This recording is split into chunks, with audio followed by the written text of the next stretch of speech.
I'm very delighted and pleased to be in Memphis again. It's been 2 or 3 or 4 years, I think, now since I've been here.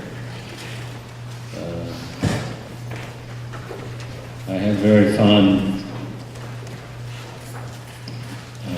feelings and sensibilities about the people of Memphis. My family and I spent 12 years at Centenary Methodist Church, now on Macklemore. In fact, we moved it to Macklemore while I was here.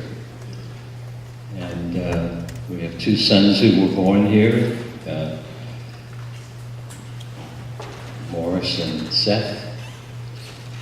So we have a great sense that Memphis is one of the places that we count as our spiritual journey and our community of faith. So it's always been for me a very great pleasure to be able to return and to be here for a variety of reasons. And I'm especially delighted to be here for this Center of Transforming Communities session that has been an agency working on Shalom Zones and that whole business. As it's already been said, I left Memphis in 1974 to pick up the pastorate of Pullman United Methodist Church in Los Angeles. And I want to press pretty hard at the point that I do not consider myself a civil rights icon or anything like that. That's all. I see that. By the time I was in high school, I felt very, very deeply the call to be a pastor one day of a congregation, following in the footsteps of my father, who was AME Zion and then later a United Methodist pastor. So I was born into the AME Zion church, and then in the 3rd or 4th grade, my father transferred into the old central jurisdiction in Ohio of the Methodist church that came out of the division that occurred over slavery in the 1840s, 1830s, 1840s. The split was divided up the Methodist traditions and civil bodies. So I consider all the work that I've tried to be a part of and to do, both as a pastor in local churches for some 41 years or 2 years, plus missionary to India, where I was a campus minister and for the Methodist Church and coach and campus minister and phys ed coach of sports, soccer, we called football in India, and basketball, tennis, and track and field. So my entire work has been vocationally out of a deep call of God to be engaged in trying to spread what I like to call the gospel of Jesus. And all the work that I have been engaged in has been based on that calling. So I count the issues that we are engaged in today, the issues and questions of violation of human community, violation of God's creation, of the human species. I count it as disgraceful to the person of Jesus, the extraordinary human being, extraordinary prophet, extraordinary teacher. And I have to say that I have always sensed certain fundamental things that have to be lived, regardless of difficulty or complexity. And so that's been the nature of my ministry. I'm convinced now, after large study and effort, that the most important teaching that Jesus of Nazareth, the Jewish teacher, Jewish prophet, in my own thinking of the Bible, I suspect that Jesus might be called the great zenith point of the Jewish prophetic religion, the Jewish Torah religion. And the thing that I've gotten most of all today from Jesus is this, that he says that each of us, and I'm putting this in the way in which I phrase it and understand it and see it. Jesus insists that every single one of us has the power of life, has the gift of God, and that no matter if we live in a Roman Empire and there are 2,000 crucifixions around the city, but because that was the Roman Empire way of death, to people who felt did not acknowledge the supremacy of the rule of Caesar as the Son of God, as emperor.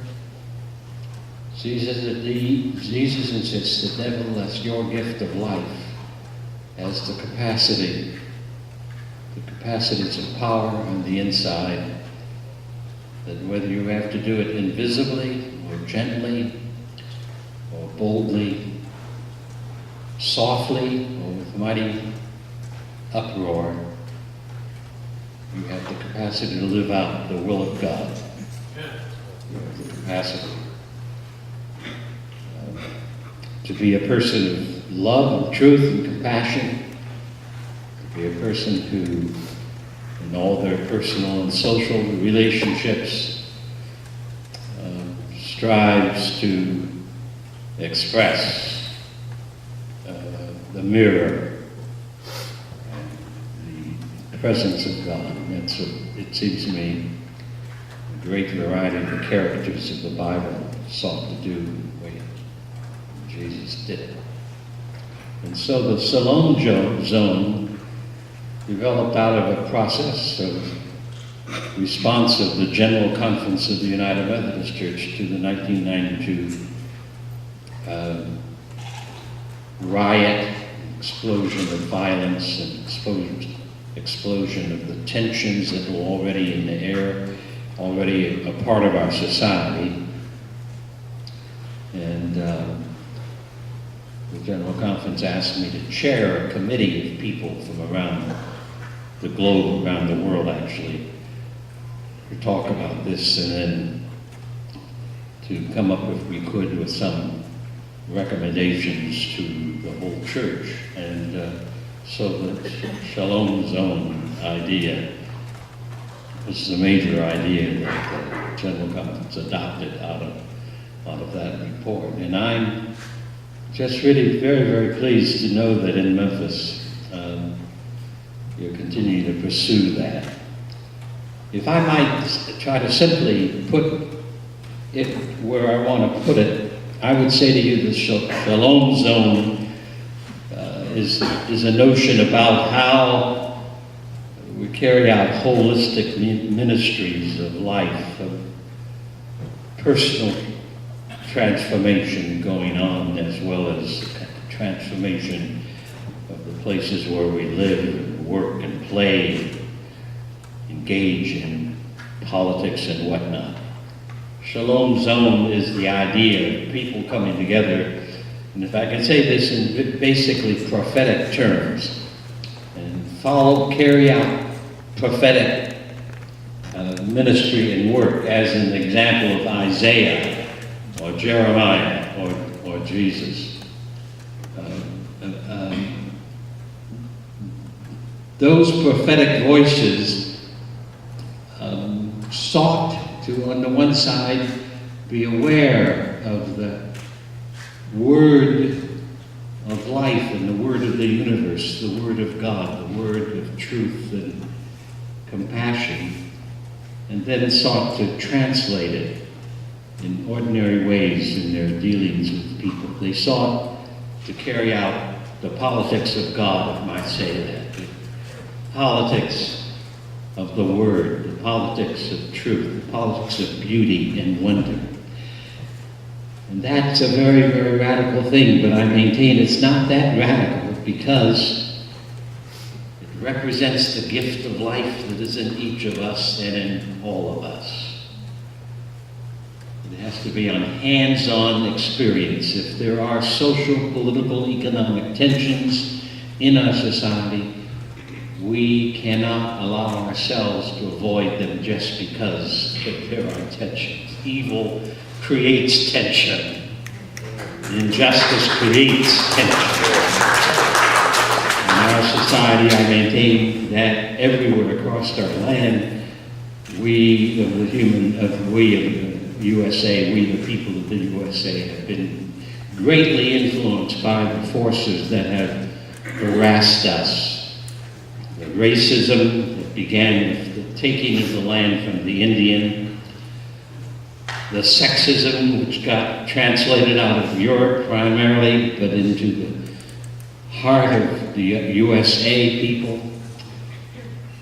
the violence that is all mixed through it, the violence of speech, the violence of the fist, the violence of the heart, the violence of the ideologies that despise some folk, no matter who they are, for whatever reasons we say we despise them. These are rationalizations for the propensity within each of us to want, in some ways, to be dominant and to be in control of life.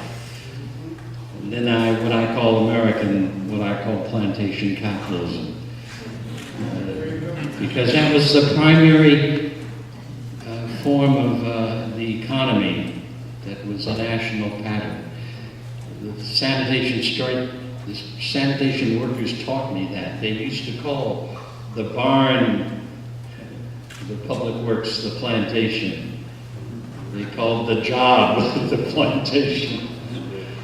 And that's made me think hard and long since '68 about our economy. And I'm convinced now that, in fact, an economic order which says that some people can work hard, because those men did 60, 70, 80 hours a week, and then live in abject poverty, where food was almost daily a struggle for them and their families.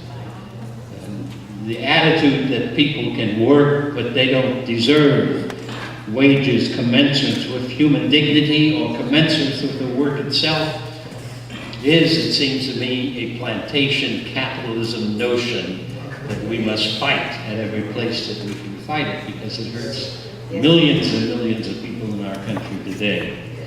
So the Shalom Zone idea is the combination of peace, in the biblical word peace and justice, the confidence of a God who cares for creation and who cares for every part of that creation, and who cares especially for the human creation, because the human creation is, as some biologists in the 20th century said, the human creation is the only living species of maybe some 50 billion living species that have been produced in our earth. We learn to speak and talk and sing, create artistry, form families, learn how to fly. So we are quite unique, though we're in the same stream of living things of the universe. We're the only species that God apparently has called into cooperation with God's politics for the earth, God's truth for the earth. So all of that is a part of what, in my own mind, is important for the Shalom Zone. And we have to carry on that work. It's tough, hard work, I know. But I commend you for working as you're doing and for the effort to bring that kind of change about. and understand that in my judgment, in my study and teaching across the years, sanitation strike was one of the tactics. It's called the tactic of nonviolent struggles, the strike. And though we don't know very much about strikes in the United States, except we don't like them, the strike is in fact one of the oldest ways in which human beings across the centuries have worked to bring about change in their society, in their condition. The first strike was in 1170 in Egypt, where workers stopped their work because they wanted these supervisors and then the Pharaoh, his hench people, to deal with their working conditions and to recognize that they were human beings who had to be seen as human and quite alive. So the methodology of a strike is an effective weapon, and especially if then it is used in the context of how we respect and care for one another, and therefore how we care and respect even the opponent, though we're opposed to the opponent's behavior, and that how by sticking to that kind of power we can bring about change. And so in many ways what you do is a holistic approach to life. And I recognize that this can be troubling, but we, I think, need to understand that we human beings have been gifted with the spirit of eternity, and that if we test that spirit against the hard, rough places of life, we will find that we can go through them in a way that allows us to sow the seeds for reconciliation and for repentance and for healing. And then I'm going to close with just one other story. Next year is the 50th year of the assassination of Martin Luther King Jr. You may or may not know that in Montgomery, when the bus boycott began December the 1st, 1955, it was largely pushed by black women. That was often not in the books, in the articles, even back then. But the very first night of a mass meeting where there were several thousand black people primarily supporting the first day of the boycott, that was December the 5th, 1955, Martin King was asked to make remarks. He had been elected earlier that afternoon by some 50, 60 organizational representatives as the spokesperson for the boycott. The advocate is one of the words that was used in the meeting. And that night he said something like this, which is the foundation of soul force, the foundation of nonviolence. He said, "We are going to do this in Christian love." And then King also said, "We're not going to go to Montgomery and burn crosses anywhere." He's saying, we're not going to do it like the tension that we're facing. We're not going to imitate the wrong. Because as Gandhi, the person who coined the term nonviolent struggle, said later on, if you do an eye for an eye, very soon everyone will be blind and you'll get nowhere.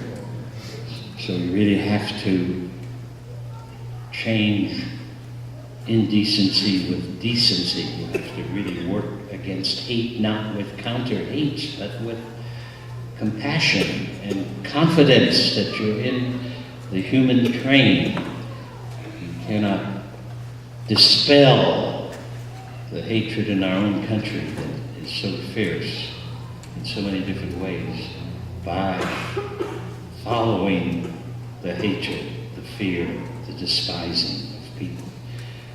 You have to sow the seeds of truth in order to develop personal and social transformation that reflects beauty, reflects the truth. So I commend you, Shalom Zone. It is a holistic ministry that you work on. It's a ministry that only tries to pluck out one person who is suffering, but also tries to work on the social patterns that help to create the suffering of others. It's not just doing the one-on-one work that helps a person to heal and to move forward in their lives, but it's also then working at the social machinery of our city, of our community, of our family, of our congregation, so that that social machinery reflects who we really are and not reflects some conventional wisdom that falls far short of respect and decency for every person. So as you move together with Shalom, I just simply commend you and say, stick with it. You're on the right path, and it may be very trying. It may have many different obstacles, but you represent the kind of work that will heal our 320 million people, that will transform our politics from pea-brain politics to the politics of Isaiah, the politics of Jesus. It will transform our so-called moral equivalency to recognize, no, there are wrongs that cannot be made right by rationalization. We will try to be the people who live out of the right, out of the truth, out of the compassion, because we have confidence that that's the wave of history, because it's the wave of creation, the wave of God.